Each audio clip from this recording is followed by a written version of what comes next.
AJIN is an anime based on a manga about immortal beings walking amongst us. During a conflict in Africa, people noticed that a soldier who was getting killed would just stand back up 3 seconds later, every time. Fast forwards a couple years, our main character is a school kid, and AJINs are basically common knowledge, but ultra rare. Like there's about 4 of them in Japan. Now that's something that they talk about in school for some reason, and there are rumors on the net saying that the government is doing experiments on them. Hi, I'm Get Level, and I really enjoyed watching AJIN on Netflix. Immortality has always been something very interesting for me because I'm a big fan of horror and action. And in those two categories, usually you want to establish your main character really well in order to build as much empathy as possible so that you can build tension later. If I care about the main character, then I will feel the tension when that character is in danger. I will not want anything bad to happen to said character. So when you make a character immortal, I've always wondered, how do you build tension? How do you make us care about the danger that the character is in if we know that the character cannot die? Well, turns out there's plenty of ways of making that happen. In something like The Old Guard, for example, we see a character get put, spoiler by the way, we see a character get put in a cage and dropped at the bottom of the ocean. So they would wake up and drown again and again and again. So in action stories about immortal beings, capture becomes a fate worse than death. I'm gonna lump in superheroes here too. I know Superman is not immortal and he has many weaknesses, but we see that his loved ones or just the death of other people is what's used against them over and over again. In the recent movies, his reputation also. In AJIN, our main character figures out that he's an AJIN, he's immortal, by dying. But that's not the only thing going on with him. So the way the immortality works is that, well, you die and then there's a bunch of black particles that surround you and they fix you.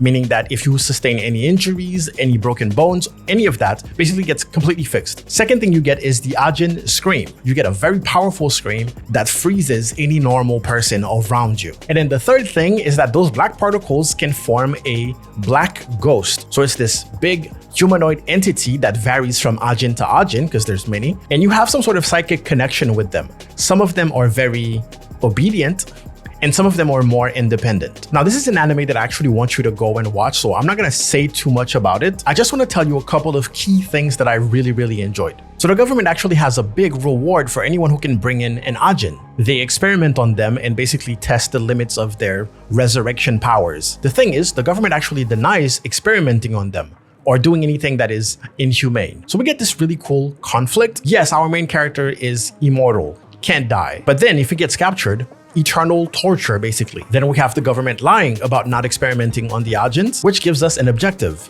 Maybe if the truth were to come out, maybe the people would be, first of all, less hostile towards AJINs, or at least it would cause enough commotion for the government to stop looking for our hero. And that's when we meet the old man. Now, the old man comes into our hero's life and tries to take the role like some sort of father figure or a mentor, and says that he has a plan basically to make sure that AJINs are safe. So yes, we go from absolute desperation, basically figuring out that the whole nation is gonna be after you because of those new powers that you have that you didn't ask for. Then his best friend starts helping him, and then he meets this old man who's like, hey, I'm on your side, I'm gonna do everything, I'm even gonna train you. So our hope meter goes all the way up as the story progresses. It's very compelling, it's very interesting, because we wonder how can AJINs actually be safe, or at least how can our AJIN, our main character, be safe. Our main character has a sister in the hospital, and the Secret Service is basically interrogating her when this happens. We basically get our first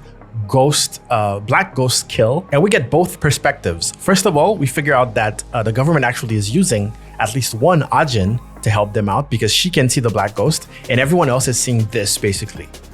And many times in the anime, we get things like that where we see the black ghost interfere or fight each other or fight people, and it's really cool. I'm not gonna lie. Look at that, look at that. You're gonna see a step in the blood. Oh, look at that, so cool. This is why I love this show, not gonna lie. But also all the things that I said that were established, like it was going a really good direction. Not gonna lie, eventually it turns like there's a couple of plot twists that made me go, that was a really cool story, and now it's just like a cheap story. But overall, the experience, the action that comes from all those things that they established, like the immortals, the black ghost, the scream. I don't think we see a lot of the scream later on, but still. Okay, one last thing I want to show you and talk about is how do they implement all of this into the action. Our main character ends up being captured, and we get a small glimpse at the levels of torture that the government actually does on them. It's bad, it's horrible, it's so bad. But then the old man pulls up to save him. So we get this scene where there's a bunch of reporters outside while the old man is actually raiding the base, while the officials are inside trying to basically conceal the whole thing. Like, it could be a disaster if the whole AJIN experiment thing came out. But none of that really matters. I just want to show you the cool action scenes with an actual experienced AJIN, someone who actually has combat training, someone who's been immortal and been dying over and over again enough to really have it to a T, and also has full control over his black ghost. So they're all equipped with darts, right? Because the whole thing is that we need to capture him. If he dies, if you shoot him and he dies, he literally resurrects and he's like, just like new, basically. He gets fixed. So you have to shoot darts, and you see him basically amputate his arm because he got a dart in it. So in order to avoid it, this is what he does. So every time you wound him, he basically immediately shoots himself. 3 seconds later, comes back up just as new, and then he's in the fight again. I think this is such a cool concept. Look at that. This is so cool. Needless to say, yes, there's going to be conflict between our main character and the old man. But now that we see just how dangerous the old man can be, it definitely ups the stakes a lot, while also giving us an idea of what our main character could be if he was trained, while also wondering how powerless our main character is going to be if the old man is actually enacting his super plan. And what is that super plan? How far is it gonna go? So on top of very cool action scenes where the characters, the AJINs in general, just have to think outside of the box in order to win in multiple situations with their immortality, with their black ghost, with their super scream, we also get a bunch of lessons in morality and trust. It doesn't go as far as I would want it to go overall. And there's a main storyline, especially with the old man, who's actually gonna start, making threats and things like that. There's this whole good and evil thing, or, revolution, rebellion versus terrorism that unfortunately could have been pushed further and make the whole show way deeper than it is. But unfortunately, it veered off and it became kind of cheap, which didn't take away too much. It's still an amazing anime in my opinion. I absolutely enjoyed it, but it could have been. It kind of got my hopes up as to the level of depth or just morality that it was presenting, and then it ended up not being as smart as I thought it would be. I don't think the overall story is anything new, but I don't know, little pieces together, immortality plus black ghost, plus being persecuted and risking eternal torture, plus government running this illegal secret operation to make that happen. It all combined into a pretty enjoyable experience in my opinion. And of course, the action is just excellent. That's the main thing. I think I watched certain moments where I was like, this is savage. As I said, the fights get pretty creative, not just, between AJIN versus humans. There's also the AJIN versus AJIN. There's also black ghost versus black ghost, depending on the AJIN and their personality and the personality of the black ghost. It gets pretty clever, the level of skill that they can get and the creativity behind it all too. People discovering that other people that they thought were just normal humans are actually AJINs, or other AJINs are gonna incapacitate you, but make sure that you don't die. It's so cool. Anyways, based on this specific show, first of all, go watch it. It's awesome if you haven't already.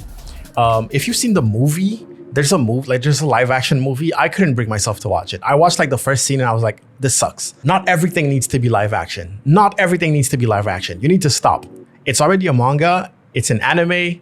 It's fine. It didn't need to be a movie. But to answer my question about immortality when it comes to AJIN, they make it interesting by having multiple characters actually have the immortality and then have them clash morally when it comes to their fate in general. They make it interesting by using their immortality in combat, both against normal humans and other AJINs. And they build tension by showing you the consequences of getting captured both by the government or by other AJINs, because everyone is so creative when it comes to hurting AJINs. All of that to create a pretty interesting, pretty entertaining show.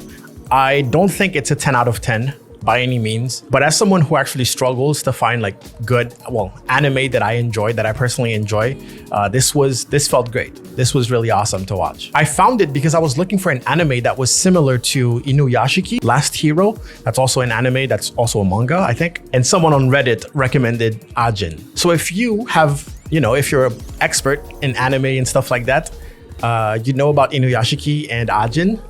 What should I watch next? I have a hard time finding good recommendations. I like things that are kind of modern, maybe a little bit sci-fi. I like mostly serious, kind of dark, not completely horror, not completely out there. So yeah, what do you think? What should I watch next? And if you haven't seen AJIN yet, go watch it. It's on Netflix, at least in my region. Like this video, subscribe for more yapping about TV shows and movies, and I'll see you later. Bye-bye.